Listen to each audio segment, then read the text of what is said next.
Thanks, Joel. Well, heavy rain this morning caused some flooding in parts of Tyler, and emergency crews have already been called to help drivers stranded in high water. One of those trouble spots was in the midtown area, where police say a driver had to be rescued after their vehicle got stuck. This was in Tyler. Let's go live to our Jesus Martinez, who was there moments after that driver was rescued. Jesus, a completely different scene out there right now.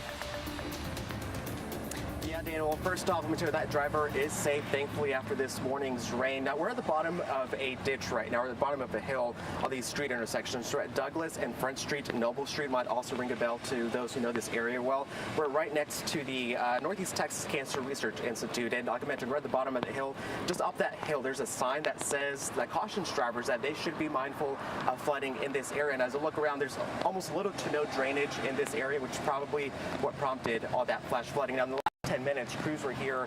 They just reopened part of Douglas Street here next to the Front Street, which is off in the distance over here. So that's some good news for drivers that they need to know as they come out through this area. Now, let me show you what this scene looked like moments after we got here. You can see a red SUV partially submerged in all that water about tire high, along with a few other cars on this street as well.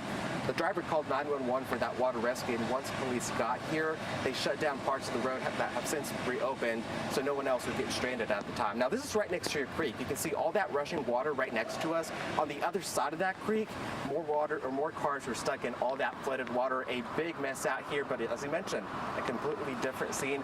This water receded just as quickly as the water came up, hence why we had that flash flood warning for parts of Tyler and Smith County as well. But again, Dana, parts of Douglas Street, or all of Douglas Street, now open and the waters have receded, and thankfully nothing major here to report as of right now. I'll send it back to you.